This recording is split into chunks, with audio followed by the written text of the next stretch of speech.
The late summer sun hung low over the marina, casting a golden glow across the glassy water. The rhythmic slap of waves against hulls blended with the clinking of glasses and the low murmur of conversations drifting from the yacht club's patio. The scent of salt and faint traces of sunscreen hung in the air, mingling with the rich aroma of whiskey and freshly squeezed lime. From behind the polished mahogany bar, Clara Dawson wiped down a cocktail shaker, the cool metal soothing against her palm. She was in her mid-20s, with unruly auburn hair tucked under a simple black cap and eyes that flickered between curiosity and resignation. She was good at her job, better than most expected. To the world of yacht owners and millionaires who frequented the club, she was invisible. A competent bartender with a polite smile and quick hands. They didn't ask about her dreams, her struggles, or the empty apartment she returned to each night. The yacht club was a place of wealth disguised in simplicity. The millionaires who sat at her bar wore faded polos and khaki shorts, their watches understated, their conversations never hinting at the weight of their fortunes. The true billionaires, Clara had learned, were even more unassuming. They shuffled in wearing mass-market sandals and threadbare t-shirts, blending seamlessly with the ocean breeze. And then there was James, the regular who occupied the last barstool on most quiet afternoons. He was in his late 40s, with graying stubble perpetually shadowing his jaw and eyes that looked like they carried more burdens than secrets. He wore the same kind of cheap t-shirts that could be found in a discount bin, the hems fraying from years of wear. His sneakers were scuffed, and he always smelled faintly of motor oil and sea salt. He would sit and talk to Clara about the tides, about books he'd read, or about life's odd little ironies. He laughed easily but never loudly, and his gaze held a quiet intensity. Clara liked James. He asked questions about her life, the kind of questions no one else at the club bothered with. When she mentioned her struggles to keep up with rent or how she wished she could go back to school, he listened as though her words were pearls of wisdom. "You ever think about leaving this place?" James asked one evening, his eyes fixed on the horizon where the sun dipped below the water, painting the sky in fiery hues. Clara sighed, shaking a few ice cubes into a glass.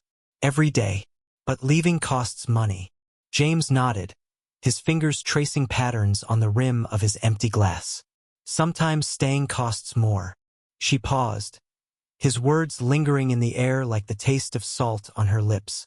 There was something behind his gaze, an understanding of costs that went beyond dollars and cents.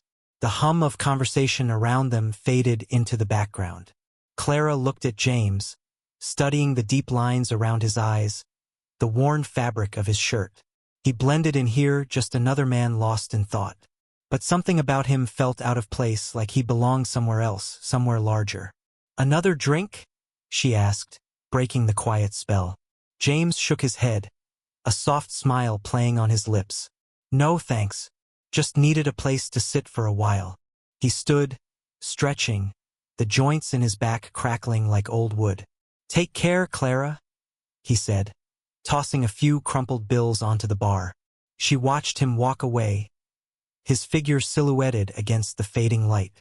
Later that night, as she cleaned up, Clara's coworker, Eli, leaned against the counter, yawning. He was a lanky college kid with a perpetual case of bedhead and an encyclopedic knowledge of obscure drinks. "Hey, you know that guy James?" Eli asked, rinsing out a beer glass. Clara nodded. "Yeah, he's here a lot." "Why?" Eli smirked. "I heard from Tom in accounting that James is some big-shot investor. Apparently, he's richer than half the guys who dock their yachts here." Clara frowned, the rag in her hand stilling. "James? You're kidding." "Nope. Apparently, he gave the owner a fat check to try and save this place a couple years back. Didn't work out, though." Eli shrugged. "Crazy, huh? The guy wears shirts with holes in them." Clara's mind reeled. She thought of James's quiet demeanor, his worn clothes, the way he listened more than he spoke. Richer than half the guys here? The thought didn't fit, like trying to force a key into the wrong lock. She glanced out the window, where the moon reflected off the dark waves.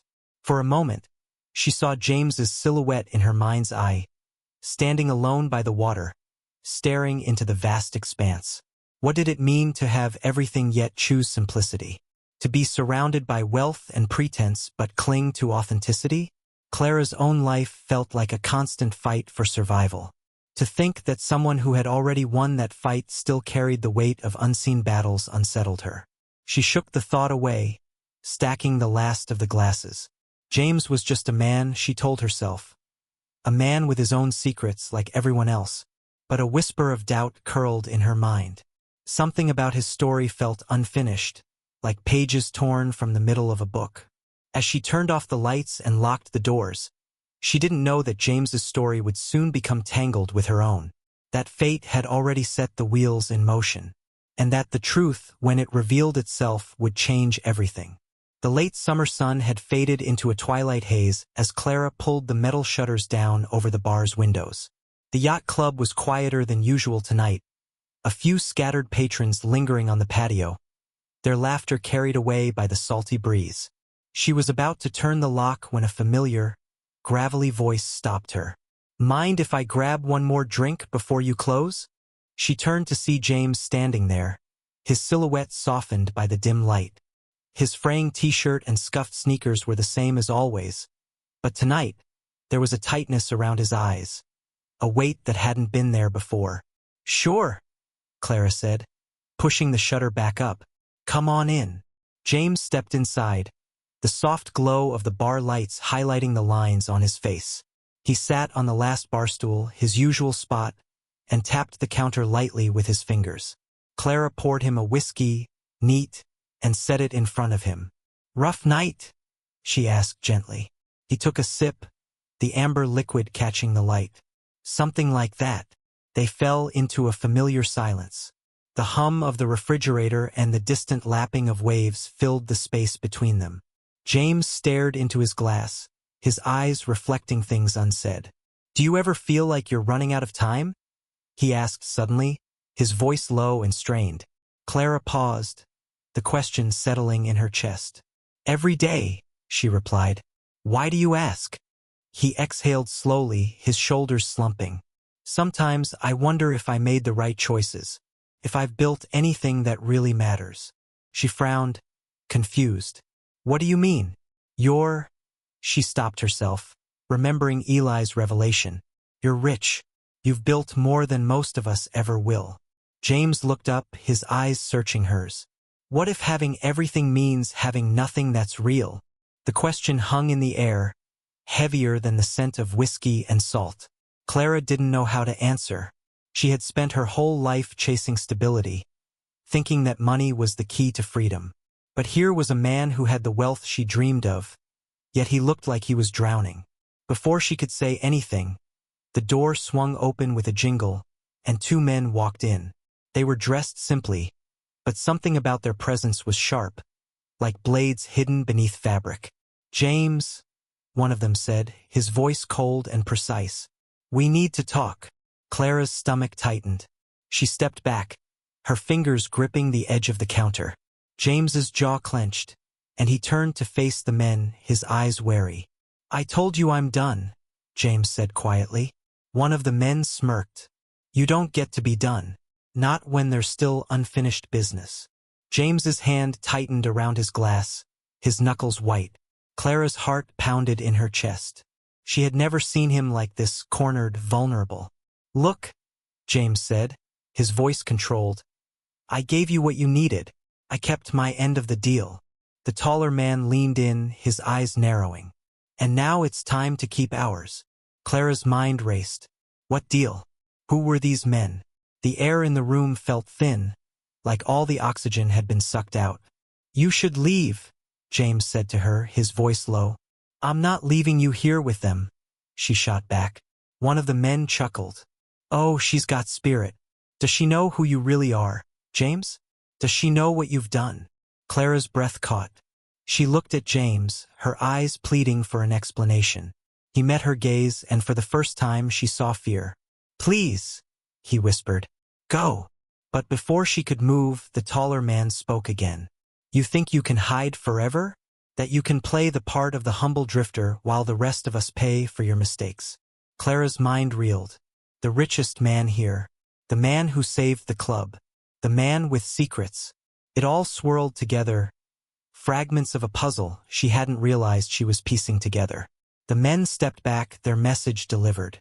"You've got a week," one of them said, his voice a razor's edge. "Settle your debts, or we settle them for you."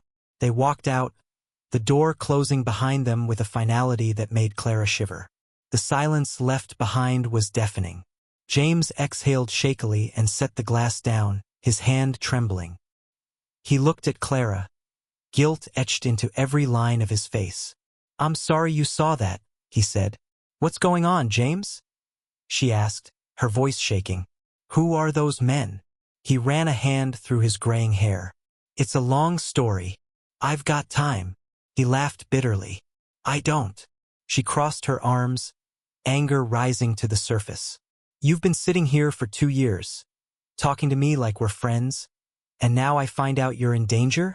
That you're not who you say you are." James looked at her, his eyes hollow. "I never lied to you, Clara. I just didn't tell you everything." "Then tell me now," she demanded. He took a deep breath.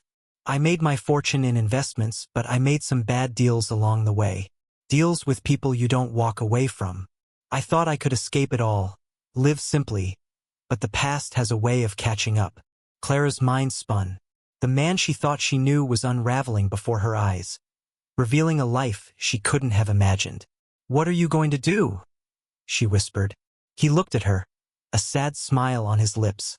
"What I should have done a long time ago. Face it." She shook her head. "Not alone."